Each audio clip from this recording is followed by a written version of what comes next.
I love you, baby, and if it's quite alright, I need you, baby, to warm a lovely night. I love you, baby. Reach out every Monday at on BronxNet, 8:30 p.m. with Robbie Robinson, our musical director. Really? Yeah. No! Yes. Robbie Robinson? Yeah. Frankie Valli's guy? Yeah. Not bad. Listen, check your local listings for the time. Thank you, Ralph. You're welcome.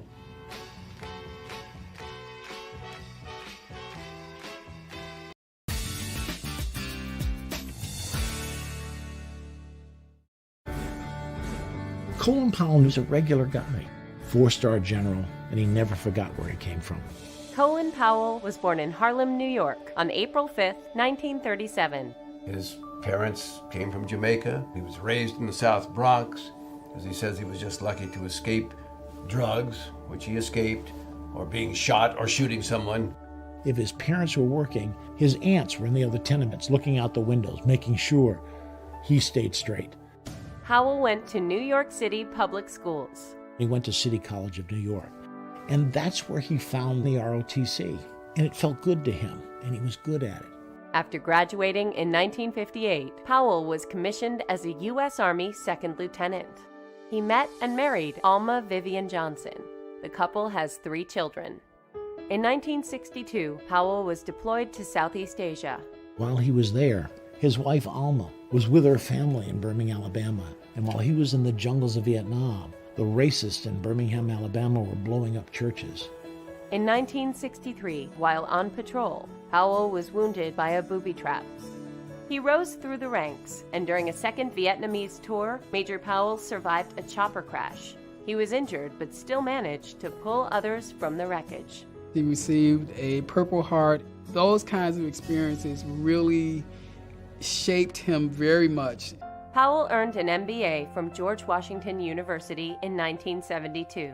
He was promoted to Brigadier General for the 101st Airborne in 1979. Colin Powell is an extraordinarily impressive man in a room full of impressive people. Powell served in several positions during the Carter and Reagan administrations. In 1987, he became the National Security Advisor. In 1989, General Powell was made the first African-American chairman of the Joint Chiefs of Staff by President George H.W. Bush.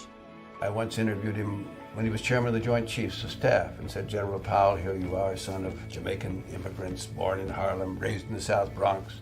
You're black, and you're chairman of the Joint Chiefs of Staff.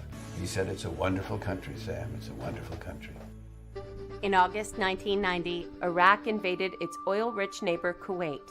Powell led a coalition of nations to force Iraq out of Kuwait. Reporters asked Colin Powell how he was going to deal with the 1 million-man Iraqi army. Powell kind of smiled and he said, first we're going to cut it off, and then we're going to kill it. Powell made very clear that the United States shouldn't go in unless it went in all the way. Massive overkill. It shouldn't be a fair fight. We need to overwhelm the enemy. And this was known as the Powell Doctrine. The brief, successful action made Colin Powell a national hero. Every time an adult gives up on our kids, every time we surrender to the belief that their future is out of our hands, another child is left behind. I'm General Colin Powell, and I don't believe in giving up. That's why I'm asking you to join America's Promise. Log on to americaspromise.org or give us a call. Whoever you are, wherever you are, you can do.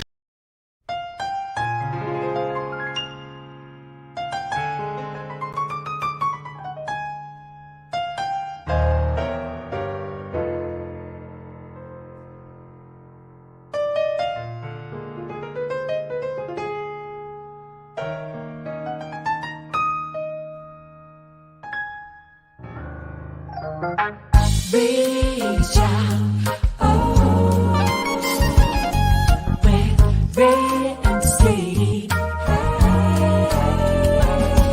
Reach out,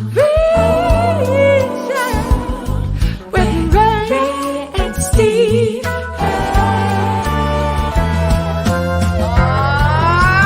Take me out to the ball game. Take me out to the car.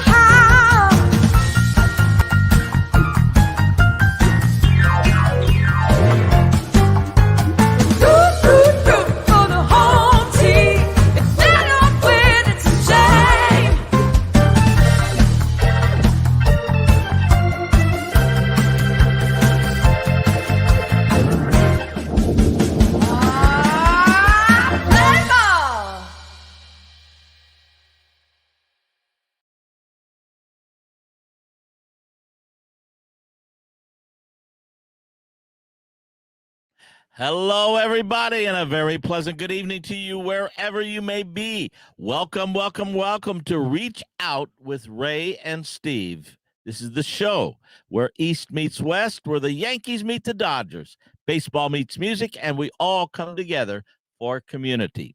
All right, everybody, come on, let's bring on the hosts, Ray and Steve. Come on in, gentlemen. ¿Qué pasa, Roberto? Hey, how you ¿Qué doing, pasa? Robbie? I'm doing good. I mean, I'm not very happy right now about baseball, but I'm hanging in there. I still have hopes and dreams here. Well, let me just ask Robbie, number one, the first question naturally that I have to ask before we get into the whole Colin Powell thing. How is your boss, Mr. Frankie Valli, doing? Mr. Frankie Valli is recovering, and he is going to be better. And he's being very safe and a little bit very prudent in terms of he's going to take it slow and easy in terms before we get back on the road. But he's doing well. And do you miss being on the road, Robbie? I mean, you guys were supposed to be coming east soon. Hey, well, I'm used to, after that pandemic, sitting home for a year and a half. I'm getting used to it. I don't know. No, I'm fine with it, you know. You created your own little world over there.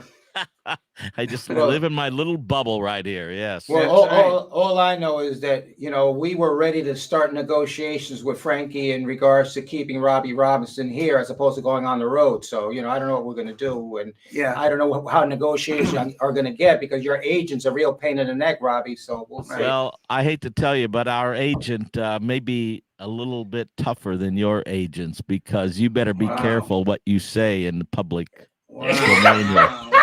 Because, have you ever seen The Godfather?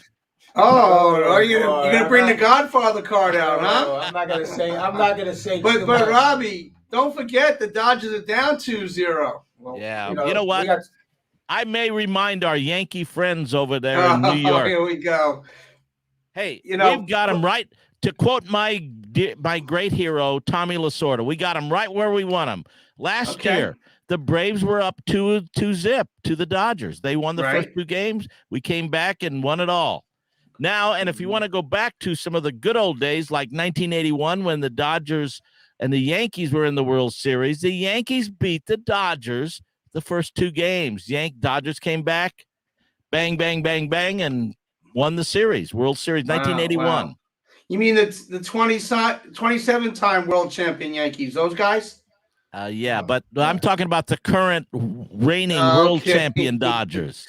Well, I think the Dodgers can come back. It's still early. I mean, down 2-0 is nothing. So I think you could take them. I think, Braves have got a good team, but the Dodgers' back's against the wall, so we'll have to see. And I just want to add that I was visiting Sloan Kettering about a week ago, and ran into my friend Joe Garrido, who's in the sports field from the Bronx, and his wife, who's been battling cancer for the last 6 years. And I just want to let Joe know that we are always praying for him. And as a matter of fact, I consider him a hero because he has been by his wife's side all 6 years in every way, shape, or form. So, Joe, I'm proud of you. Wow. Well, awesome. Thank you, Joe. Thank you. We have a Bat Boy show coming up on November 16th at the Yogi Berra Museum. The whole Berra family is going to be there. But more importantly, we're giving back all the proceeds to a program called Voices, which is a program by a mom and a dad, a husband and a wife, after they lost their son in 9/11 20 years ago. So they started this program, and all the proceeds, like we always do, and this time around, we'll get back to Voices. So that's November 16th at the Yogi Berra Museum. And we're actually giving the check to the last show from our last show. So we're making a presentation to this family in Babylon, Long Island this coming week. That's right. That's right. And that's the story. Yeah. And recently we had a couple of events locally here, and Carmine was producing some of these events, and we got the opportunity to be in Glen Cove here in Long Island. Chef Morris, who gives back a lot. Chef, he's a great cook, but he also gives a lot back to his community. It's a 1-year anniversary of his restaurant, so people turned out. It was a great time. There's Carmine and I behind the scenes there. It was a great time, and Chef got an award by the councilwoman of Glen Cove there. So we want to thank Morris and his wife Elsa for inviting us there. It was a couple hundred people there. It was a great event. Well, Robbie, are you there? I'm here, and I noticed something really cool in that picture. That jersey that Carmine was wearing. I guess he's seeing the no. Back it up a one. Right there. Oh, there. Okay. That's a Brooklyn Dodger jersey. Wow, you would notice that, Robbie. Yeah. Wow. Carmine, what are you wearing that for? Hey, you got to represent it. Robbie, I have a text here from what's the name of the chef?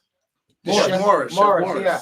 It says, "Dear Robbie, could you control the people that work for you?" Basically, Steve Vaccaro. He came here to do a program, and all he did was eat. Oh, wow. This guy.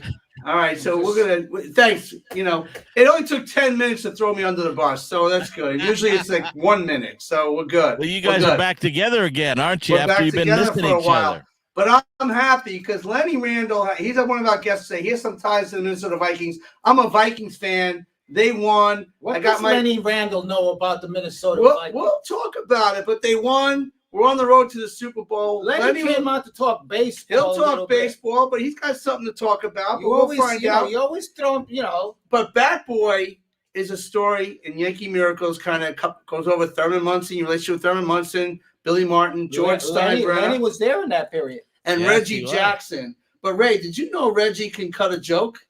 Well, let's see. Let's see this. He's not that funny.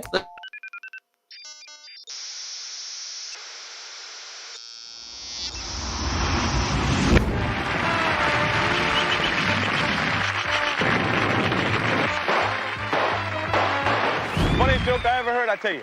One day must have been 15, 20 years ago, I'm jogging in the park, and all of a sudden this old guy runs right by me. I mean, going fast. So I speeded up a little bit, and I caught the old fella. I say, "No, excuse me, sir, but you're running pretty good. Could you tell me how old you are?" The guy said, 80 years old. I said, 80 years old? So I was, running alongside him. I said to him, you mind if I ask you a personal question? You still make love every day? He said, "Yep, almost every day." I said, "Wow, is that right?" He said, "Yes, that's right, son. Almost Monday, almost Tuesday, almost Wednesday, almost Thursday." That's what I've heard. Did you know Reggie had it in him? Robbie, what do you think about that? There we go. That's what I think. Okay. You know what? Reggie wasn't very funny in 1978 either, or 77. Okay, well, you know what? We're going to play this. Since you brought it up, let's check out what Reggie did to your boys before we really get into it. Let's check it out. And the Yankees are threatening big time. Lou Piniella up against Tommy John. And with one out, here's the most talked about play of the series. It's a perfect double play ball, except that Reggie sticks his hip in the way. The ball gets away, the run scores, and I'm screaming for an interference call.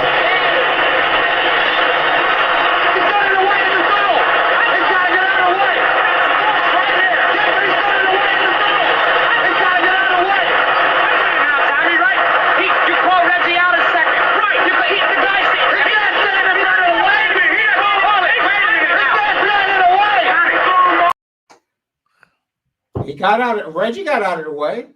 Hey, you know what? They talked about that at the playoff game just yesterday or the day before. They had Garvey interviewing Steve Garvey, and he talked to Reggie. He said, and Reggie admitted it, that he stuck his derriere out there. Oh, wow. Okay. I didn't hear it. Yeah, we didn't hear it. Reggie's telling jokes on our show, so I didn't hear it. I didn't hear that. So.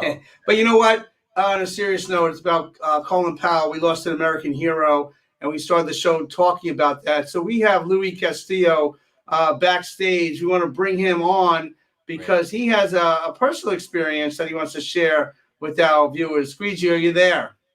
Hey, guys. How you doing? How are you? Hey, Robbie Robinson, Mr. Rey Negrón, Steve Vaccaro. ¿Cómo está?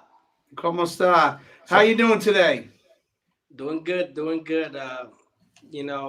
Hearing the news, Rey Negrón called me this morning. I just got out my bed, and he tells me Mr. Colin General Powell has passed away, and it brought, sadness to my heart. And Ray and I shared an experience last summer he came to my mom's neighborhood, Mr. Negron, and we were talking to kids, and he actually, Mr. Colin Powell, actually went to the middle school that I attended and many from my neighborhood.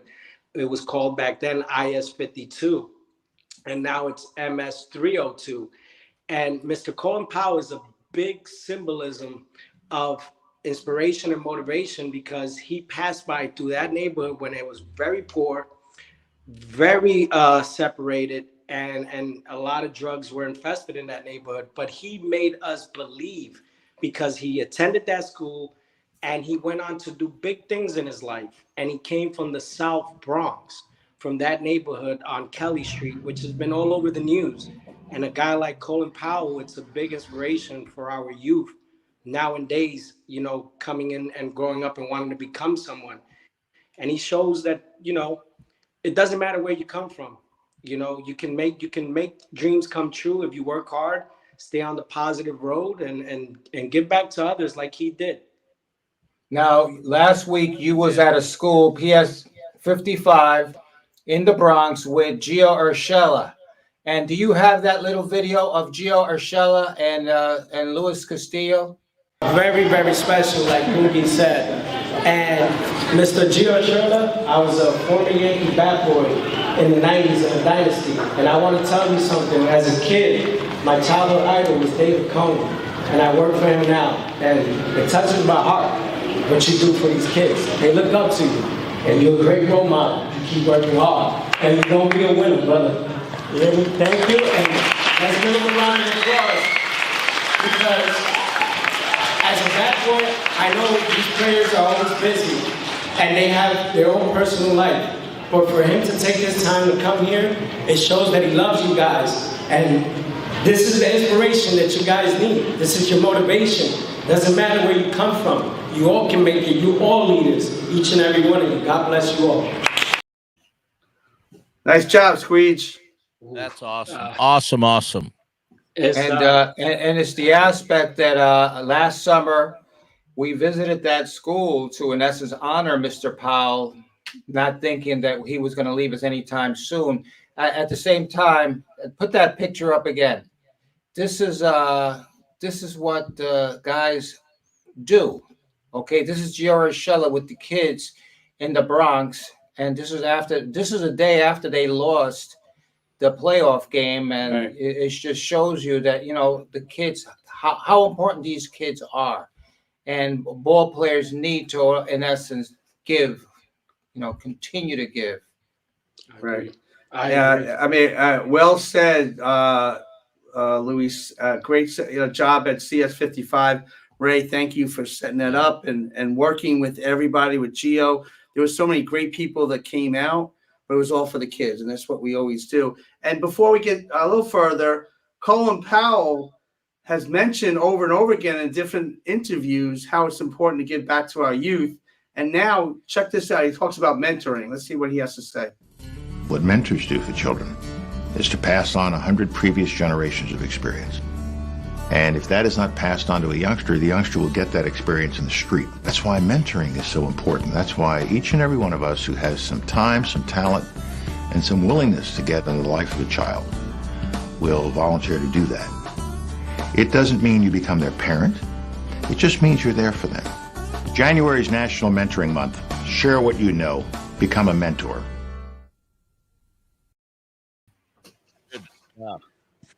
January is National Mentoring Month, so we'll remember that.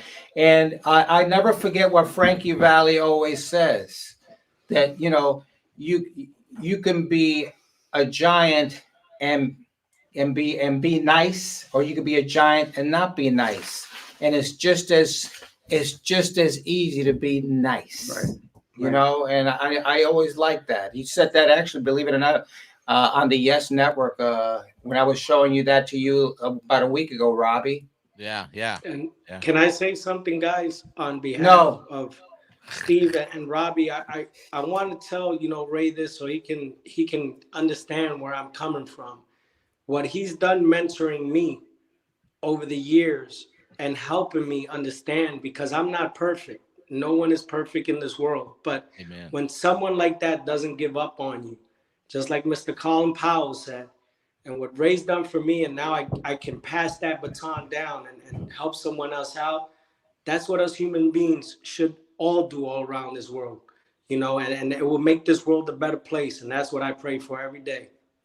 And let me just say that Robbie, so you know, and Steve Malzberg, who's a one of the great journalists in New York, and is that Luis Castillo, who was a Yankee bad boy, right, and came from those streets. The opportunity of becoming a bad boy, I honestly believe, saves his life. And at the same time, just like me, Robbie, he had his cousin murdered a few months ago. Okay, murdered. Okay, shot and killed. And I went through that same experience when I had become a Yankee bat boy, and it was a horrible. I mean, we never get over that. We never get over that. And I mean, how do you feel about that, Louis? Well said, Ray. I feel that if we can keep doing what we're doing, man, and change these kids' minds, nobody has to suffer the way we suffered and many before us have, losing a sibling innocently to the streets. And that's why it's so important to fulfill these urban communities with more programs and people like Gio and Mr. Colin Powell and many that have come, and you, Ray, and Steve, what you guys do for the Bronx, man, and for every urban kid out there. Let's just not stop. Let's keep going.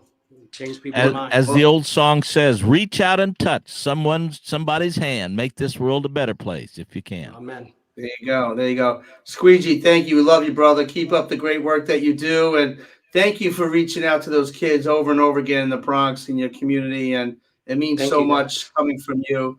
We love you, brother. And love you guys too. And Robbie Robinson, yeah. I'm going to want you to really send out a prayer, because I know your prayers are getting to God a lot quicker than mine. No. And I want you to give a special prayer to Louis tonight, because he's being pushed in a bad direction from the standpoint of revenge, and revenge doesn't work. You understand? And I keep on telling him that. I think he hears me, but at the same time, numbers are coming at him, and I don't want him to be going out in the streets and doing what he can't be doing. Well, Luigi, I'm going to be praying for you. As a matter of fact, right now I'm going to say, dear Lord, I just lift up my brother Luigi to you, and I pray, Lord, you're going to give him your peace, the peace that passes all understanding, and give him just comfort and ease any tension that he might have brewing in his body. In Jesus' name I pray, amen. Amen. Amen. Amen. Thank you. Thank you, guys. Peace, Screech. Love you, man. What a great guy. I mean, the people that he does so much great work in the community, and thanks for that prayer. But we have another New York legend here. He's a graduate of Lafayette High School and Brooklyn College. He has his own talk show, the Steve Malzberg Show, and he's had a career journalist in New York. Let's bring on Steve Malzberg onto the show. I know, Ray, you know Mr. Malzberg for many, many years. I never met him in my life. Oh, there we go. Steve, welcome to Reach Out. Thank you. It's great to be here. I'm just enjoying everything that's going on. You guys are talking. I'll be satisfied with that. Well, we try to bring everything together. But your career, sir, I mean, you're a New Yorker. What's your thoughts about Colin Powell? Well, right now I do a show called Eat the Press on RT America, and we look at the media and the bias in the media. And I'm reminded about, I see the media rightfully praising him right now, but this is in many cases the same media that was very, very hard on him, when he worked for Republican presidents. So there are examples out there of people who, took him to task. There are people who called him names, like they call Condoleezza Rice names, sell out along those lines. I'm not going to mention all the names, which still goes on today against people like the Senator Tim Scott. He's called all kinds of names on MSNBC regularly for being a sellout, if you will. So it's good to see. It's sad that it would take Colin Powell's death, which I believe that all the positive now is due in large part to the fact that he supported Joe Biden. He was dead set against Donald Trump. Unfortunately, politics do play a role in the way someone is remembered, even someone as great and unquestionably great as Colin Powell when it comes to service to his country. Well said. Now, you've been a New Yorker through and through, and you came up in the ranks back in the 70s, subbing for Art Russ Jr., and then you did your own thing. And I believe your intern was Steve Levy. But can you share a little some thoughts about Art Russ Jr.? This is before WFAN came in existence. Well, it was actually the 80s. Okay. I started at WABC in 81. I met Art at WMCA off of an internship that I did in 1979. He was doing weekends, and he immediately, we took to each other, and I produced and booked his show in 79. He went to WABC. ABC went from music to talk. Of course, they were the legendary WABC Music Radio. They went from music to talk in 81. They brought Art on to do, they got the Yankee games and brought Art on to do a sports talk show leading into the Yankee pregame show. After a month or so, we had the great baseball strike of 1981. And so there was no baseball. So Art, instead of being on from 7 to 7:45 before the pregame, was on from 6 to 9. And there was, like you said, there was no FAN, and it was the only game in town, and it just took right off. Wow, I mean, that's great, and you filled right in there too. But there's another known journalist, TV guy there that I've always been fond of, and I believe you had close ties with. That's Phil Donahue. Talk about your work with Phil Donahue. Well, yeah, I mean, I switched from sports. I migrated from sports to politics. I always put politics in my sports. I always had it in me. I'd always look for social stories, whether it was Jesse Jackson protesting a paucity of NFL coaches, black NFL coaches, and threatening boycotts, or whether it was Philip Bondi and Aaron, New York Times. It'll come back to me. Aaron. Anyway, they wrote a book together about the NBA, which had some politically incorrect or politically correct things that rubbed me the wrong way. So I always had politics in me, and I think this was in 2001 or 2002, and right up until the Iraq War, which of course, ironically or maybe not ironically, you bring up because Colin Powell was involved in that. But once the Iraq War started, they took Phil Donahue off of MSNBC. But I was a contributor to his show, and I loved working with him. I loved going head-to-head against him, one-on-one or in groups. And I remember a show about Trent, when Trent Lott got in trouble for something he said. Phil was roaming through the audience with his microphone and listening to people. And I just shouted from the stage as I'm sitting next to Jesse Jackson. I said, "That is such a bunch of bull." And he turns around and he comes right down to me and he puts on one-on-one. We're going like this for about 2 minutes. It was fantastic. So I was sad when that ended, but he's still around, I do believe, and it was a great experience. Great man. Wow. Now you have an incredible relationship with the president of the New York Yankees, who in essence came from politics, from the whole political arena. I mean, a very, very powerful man, and Randy Levine. Tell us a little bit about that and why he is as great as he is as a president of the New York Yankees. Well, I think, the success of the Yankees speaks for itself. I mean, you could point to things that you said you're not happy with as a fan if you want to, but the success of the organization during the time, and of course, great history, but we're talking about Randy, during Randy Levine's tenure is unquestionable. And he is the president. I mean, we talk a lot about the general manager, we talk a lot about the manager, we talk a lot about the players. But if you say things start at the top, and we talk about the owner, and that's the top, obviously, but certainly after George Steinbrenner passed, Hank is I'd say quite a bit less hands-on. And I think the role of the president becomes more important than it was before. Not to take away from anybody who served in that before, but if you say it starts at the top, you got it. Who's at the top? You look at Randy Levine, and like you said, it was from politics, Giuliani administration into the Yankees, and I always was a fan of his in his role in politics, and we just clicked, and I interviewed him several times. And, I've been fortunate enough, along with my son, we come up once or twice a year and see Randy and watch the game from his suite and see you, Ray. And it's just, he's a wonderful, a heart the size of a giant. Wow. As big as he is, his heart is bigger. And as important as he is, his heart is bigger. He's just a wonderful man, and he's been very good to me and my family, and I can't thank him enough. Now, Trump tried to get him to, in essence, join his administration as like an attorney general at one point, and he wouldn't do it. Why? And would our country have been better had he done it? Well, I did not know that. I can say I was not happy with either of the attorney generals that served under Donald Trump. And I think that had he taken that job and had he been confirmed by the Senate, I think that Randy would have been a very unorthodox, but yet a very it would have fit in perfectly with the Trump administration, because you had an unorthodox president in the standpoint that he came from business. He didn't come from politics. And Randy, of course, did serve in politics, but with his varied background, I think it would have been beneficial to the nation to have someone like that serve in that position. Someone who's not consumed with politics, someone who doesn't owe everything to politics, someone who's not going to make decisions only based on politics. And I was very unhappy with the two attorney generals that served under Donald Trump. And Randy, I did not know that. And that wow, just imagining what could have been, that would have been something.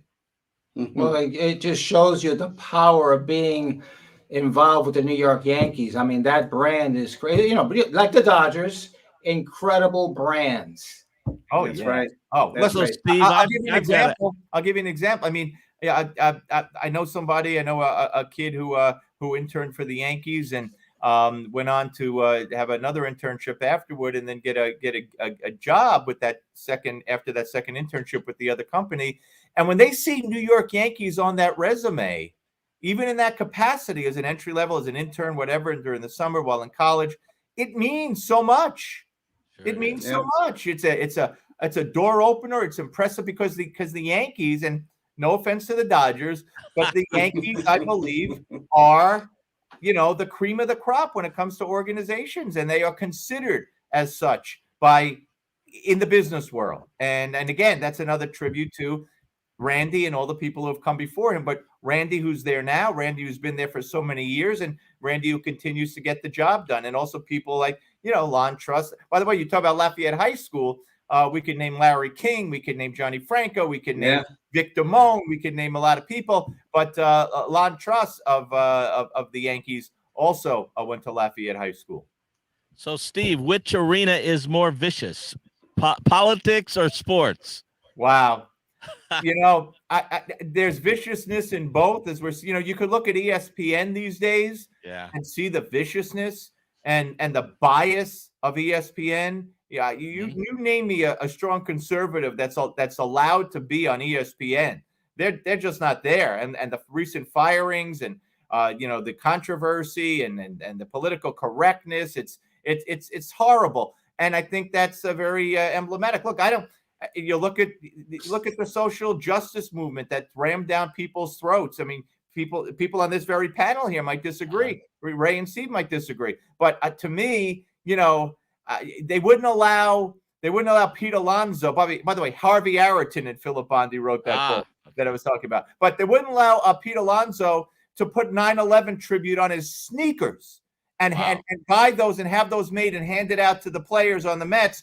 But they allow social justice, anti-police garbage, in the end zones and here and there, and even in baseball they had some kind of social justice displays. So it's just not right. It's just not right. So I think the viciousness probably more in politics, but sports is catching up. Well, it's gotten worse. It's gotten worse in politics. I never thought I'd get to see it to be like this. I mean, and it's when you're a Democrat as opposed to a Republican, it's like, you're almost sometimes afraid to say you're a Democrat or a Republican.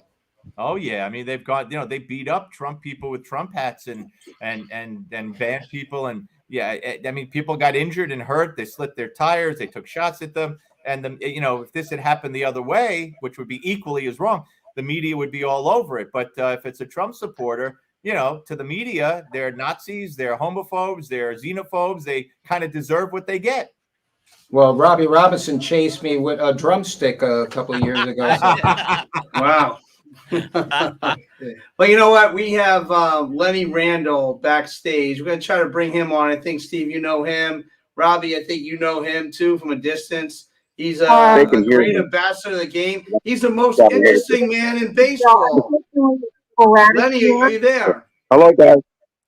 Yeah, How are ciao. Come stai? Bene. How you guys? Can you hear me? Yes, we can hear you, but we can't see you. That's okay. Let's keep going. But Lenny, go ahead. Talk Yes. about what you're doing these days. Well, I'm out of prison. That's a joke. Ray got me out. All of Ray's posts got me out in Frankie Valley. So, and my got me out. And knowing Tommy Lasorda, I did a tribute to Tommy Lasorda 2 or 3 weeks ago with Roberto Angotti. And we, in Fullerton, with the mayor Bruce Whitaker. And Eric Carrollson and I and Mike Socha and I were crying. Tommy Lasorda was my first scout in high school. Wayne Simpson, Dickie Puritan, and Reggie Smith, Lonnie Smith, Al Cowens. Okay, you've heard of these guys, I'm sure. Oh, yes. Kenny Landro. So it's been an emotional time for all of us. With Enos Cabell, we're crying and bawling because he came into the hood to eat our food and pasta because our moms could cook. Wow. And then he scouted us second. First it was the food, then it was the players. That's so funny. To this day, we've been doing a tribute to him internationally, Italy, with the mayor and the sister cities of Torino, Vicino Piccola Città, a little city in Italy, where he's actually the ambassador still. There's the Tommy Lasorda Field in Italy.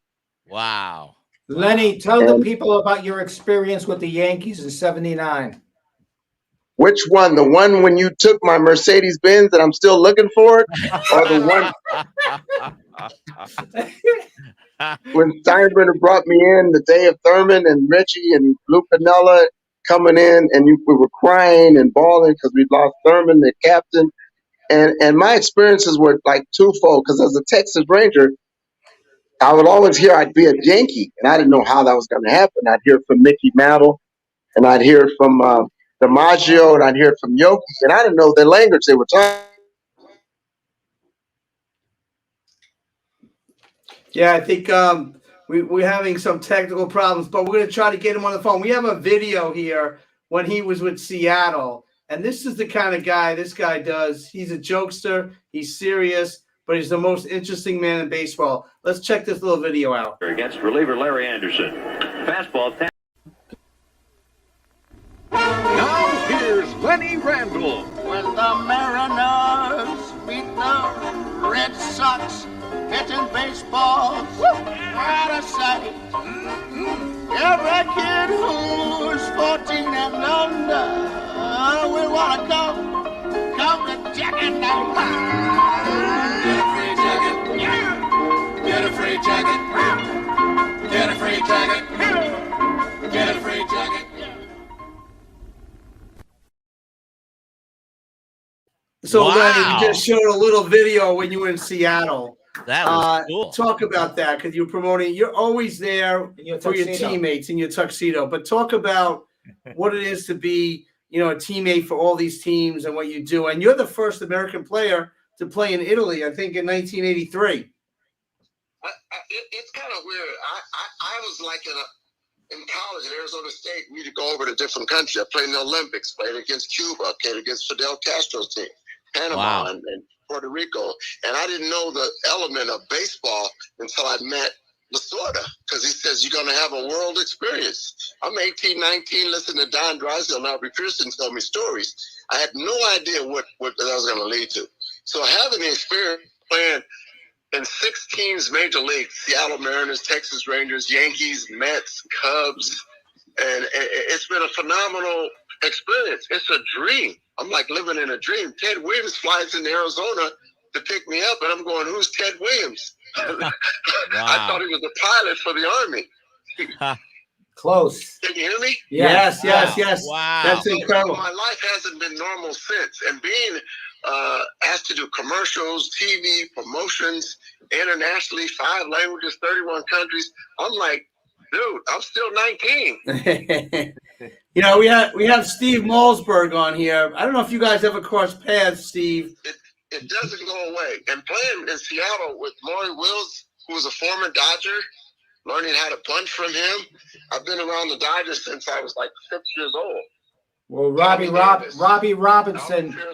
Hey, Robbie Robinson. A great blessing. Can you hear me? Yes. Yep. Okay. It's like I'm walking in a fantasy, and I think I'm a hologram. There you go. But Steve, what do you think about Lenny Randle's career and what he does? Oh no, we never met. I didn't get there in time. He was with the Mets in New York prior to coming to the Yankees, but that was '79, I believe, his year with the Yankees, and I didn't start really heading out to the stadium as a member of the media until '81, '82. But no, I mean, who doesn't know Lenny Randle? Not only living in New York, obviously, but anybody who followed baseball during the span of his career. And I love that ad. Oh, that ad! I mean, man, that was really cool. I never saw that before. So look, anybody who gives back, anybody who goes on, and by the way, there are so many people who after they finish their career in sports, you don't hear from them much. They're not out there. They're not doing things, but obviously, that's not the case with Lenny. Massive for baseball, but there's one play. We're going to have to show it, but I want to show our viewers a little bit, and we're going to comment on that in a few moments. Let's check it out. Against reliever Larry Anderson. Fastball tapped at the plate. It'll trickle down the third baseline. The Mariners are going to let it roll. Lenny Randle gets down on his hands and knees and blows on it like a curler, and it goes foul. Randle puts on quite a show, and here comes Jim Fryout, and he's going to protest. Lenny, tell us about what happened with that. Well, I had no clue. I was playing Billy ball. I came up through Billy in '74 with the Texas Rangers, and he said, do anything, get hit by a ball, get knocked down, brush back, take it like a man, military style. I was just trying to win a game. I didn't touch the ball. Right. I yelled at the ball, go foul, go foul. My breath is so bad, it made the ball go foul. So if you look at the video, I called Judge Judy and I called Dr. Phil, and I said, give me Dr. Phil, because I did not touch the ball. So it says in the rule book, Lenny Randle, no blow rule. Before then, there was never anybody trying to attempt that. You must be a success at birthday parties, blowing out candles. I do 15 a week. If you go to my Facebook, I just did a 12 and a 5-year-old birthday party last night at Esports Academy. Wow. They should have had a Lenny Randle mouthwash. Oh, that's not a bad idea. We could probably get it from Dominican for $1.50. But Lenny, you're all about good spirit and laughing and making people smile. We had a conversation today. There's only 68 days to Christmas. What's that all about? Dude, we be 68 days. As soon as August ended, I'll start getting a tree. Yeah, baby. I posted some of my friends and my Goombas in Chicago. If you go to the page, you'll see Italian Christmas. We started already. We got the food, we got the vino, we got the wine, we got the pasta, 105 different pastas, and we're dancing in the street. Now, if you guys don't get a part of that video and look at it and not feel it, we need Christmas right now so bad that America is dying for laughter. So, God, do me a favor, spread the Christmas joy starting right now, because it changes the world. It changes America. So, if you don't get it, I'll mail you a tree. Okay. Now, Lenny, you're a music guy. What do you know about Frankie Valli and the Four Seasons? I did a show. I was with Mike Piazza in Chicago doing a tribute to Lasorda. I flew from Washington, PA to do a tribute to Tommy because he's our ambassador, our mentor. So I was saying, hey, with Jerry Goldstein. Remember Jerry Goldstein with Lord? Right. Who actually wrote the songs. Right. Who actually wrote 15 songs. And he says, Lenny, call me. I'll get you with Frankie. Frankie knows Jerry Goldstein. who's with the war, Cisco Kid, George Yeah, Lopez, and all sure. that. I'm Yeah. in that entourage. So I flew all the band to Japan. Wow. Wow. Frankie Valli is our mentor. And during that period for Lasorda, we actually sang some of his favorite songs. But the reason why we sing, because you got to eat. And if you don't eat, you don't sing. If you don't sing, you don't eat. What were you going to say, Robbie?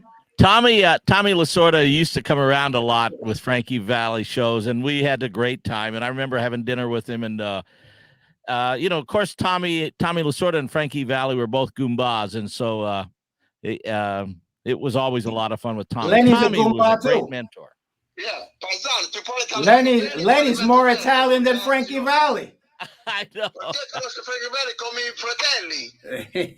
That means we're twins. That's right. That's right.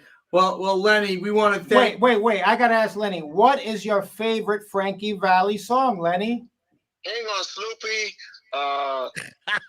Boyfriend. I mean, your boyfriend's back. And but I changed it to girlfriend, of course. I got 4 sisters. Wow. Can you sing Big Girls Don't Cry for us, Can you sing Lenny? Big Girls Don't Cry, Lenny? Wow. That's pretty good. Frankie's under the weather right now. Maybe you can fill in for a couple of shows. That's right. Yeah. Lenny, call me. I got my own plane. All right. But Lenny, thank you so very much, man. We love you. We'll get you back on the show real soon. God bless you guys. Be safe. Merry Christmas. Thank you, Leonard. Joy to the world. There we go. We love you, Lenny. That's Lenny Randall. Great guy, right? You know, I think that's Lenny Randelli. Lenny Randelli. But if I may, I have a Four Seasons a Frankie Valli connection. Yeah, let's hear it. The song Sherry. Yeah. Okay. Was, as far as I know, the story was written for Sherry Spector, Jack Spector's daughter. Tell me if I'm wrong. Who was a DJ in New York, a WMCA good guy at the time. Right. And I went to school with Sherry Spector all through grade school and junior high school. And it was Jack Spector who used to bring me up when he went from DJ, they switched to talk. He became a sports talk host in New York for a few years, way before Art Russ, when I was a little kid. And he used to bring me up. And I fell in love with the red light, the microphone, the whole thing. So in one way, I think much of my interest is due to Jack Spector, who had, it's kind of like 6 degrees of Kevin Bacon here. Sure, absolutely. Yeah. You know what? I don't know the real story about it. I know Bob Gaudio wrote that song. That was the first hit for the Four Seasons. And Bob supposedly wrote that in about 15 minutes on a napkin kind of thing. And so if that was the inspiration, bravo. And you're right. Frankie Valli has inspired so many people I've seen in this world on all kinds of levels in parts of the music business and acting and in all walks of life. He's just this real special man that has inspired so many people. And I just want to say a group of guys that he has inspired who are saying hello to us right now are the Modern Gentlemen, and they're saying hello, Robbie, and saying, so I'm waving back at the boys. Oh, yeah. The Brighams, Yes. Todd. Yes. Landry. That's right. That's right. Beautiful guys who, in essence, say just wonderful, wonderful things about Frankie and you, Robbie, and their wonderful experience. They spent over 10 years with the Four Seasons, so it's just beautiful. I just love to hear people never forget their roots. No doubt. You know? Well, Steve, I want to thank you very much for joining us, and thank you so very much. And your show's outstanding, and thank you for everything you do for New York. Thank you very much. My pleasure. You the man, brother. You the man. Thank you, Steve. See you soon, Ray. Nice Thank you meeting very guys. much for coming on my documentary on Saturday. My pleasure. Cool. Thank you. God bless. So Robbie, you have some news for us. What's going on with you? Not that you're not busy enough. I know. Well, I've been with Frankie Valli, been working with Frankie now for over 40 years, and I continue to work with Frankie.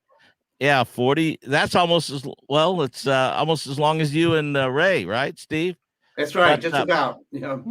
Just missed. And I'll be working with Frankie Valli for the rest of our lives, I'm sure. And I've been writing songs for decades and decades, and now that we had a little bit of a break during this pandemic, I thought, you know what, I need an outlet for these songs. And so finally I've decided to start a new record label called Robbie's Record. Yeah!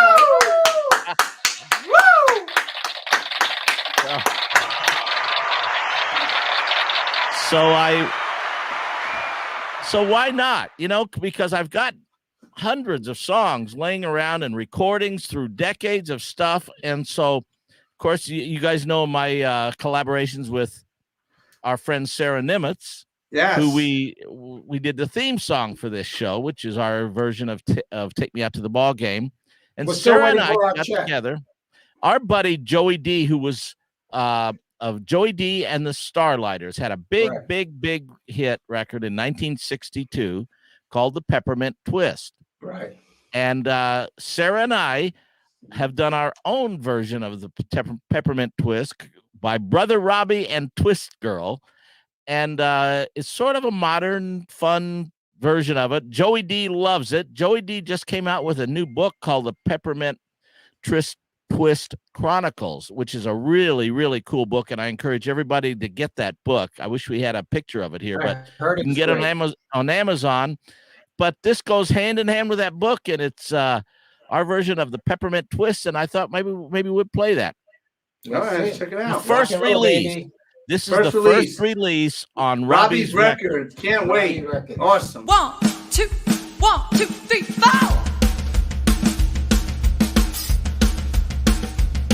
Well, they got a new dance and it goes like this. The name of the dance is the Peppermint Twist. Bop shabba, bop bop bop shabba, bop shabba, bop bop bop shabba, bop bop bop shabba. Well, they got a new dance and it goes like this. Bop shabba, bop bop bop shabba. Yeah, the name of the dance is the Peppermint Twist. Wow. Bop shabba, bop bop bop shabba. Well, you like it like this, Peppermint Twist. Round and round, up and down. Round and round, up and down. Round and round and up and down and a 1, 2, 3, kick. 1, 2, 3, jump.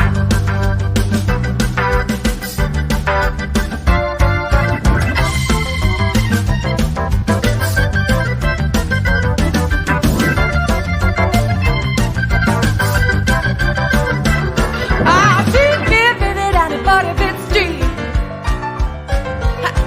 where JD and the Twisters meet, and you learn to do this, the Peppermint Twist. Ooh, it's alright, alright, it's alright, alright, it's alright, it's alright, it's okay all day, it's okay, well, you learn to do this, the Peppermint Twist. Well, they got a new dance and it goes like this. Joey D called the dance the Peppermint Twist. Bop shabba, bop bop bop shabba, bop shabba, bop bop bop shabba, bop bop bop shabba. Joey D taught the world how to Peppermint Twist. Gio, you're going back home after another really nice season where you've done so much for the New York Yankees and for the kids of New York. I mean, we're going to miss you, but how do you feel about this year? I mean, really good, Phil. Really happy. I mean, not that way we wanted to be in the going to the World Series, but I feel really happy for being here, for playing for the New York Yankees, and feel really good. Now, next year, where are we going? To the World Series. I gotta keep working really hard, especially for this moment. With you, Ray, I really always say thank you for all this moment. I really appreciate it. And thank you, all the Yankees. Thank you, Randy Levine, Brian Cash, and Lon Trost, and everybody at the offices for everything you do. Brian Smith at the Community Relations. Thank you for everything. Lena, everybody at the Yankees. Thank you. That was Gio's goodbye. You know what I'm saying? yes. He's done so much for this city, and God knows where he goes next year. But go ahead. Great guy. And we got Gene DiNapoli here because he had the show right after our show. Welcome, sir. Hey, guys. How are you? Hey, good. You ready for another great show? Listen, when you talk about great, and you talk about greats of the 60s, how could you not mention Peter Noon of Herman's Hermits? Absolutely. And he is my guest There's tonight. a kind of hush Oh, all over the world. Wow. Tonight, all over the world. So Gene, you booked Peter Noon. Robbie, we got to connect with this guy, Gene DiNapoli. Yeah, absolutely. You know what I found out? Peter Noon is great. No Absolutely. You know what I found out, Robbie? What's that? No amount of groveling and begging goes unnoticed. But you know something? I got to tell you, when I do my work on my guests, I am amazed at what I find out. Like tonight, we're going to find out how Peter Noon was a child star on England's Broadway. I mean, it's just amazing the amount of work that this guy has done and continues to do. So we hope everybody that's watching your show stays with us on Reminiscing with Gene DiNapoli. I'm going to stay on. Yeah, Peter. I'm gonna stay on. I love Peter. My aunt loves Peter Noon, so this is a great thing. So, Great. Gene, have a great show, buddy. I thank you, but I got to ask Robbie something. Yes, I'm sir.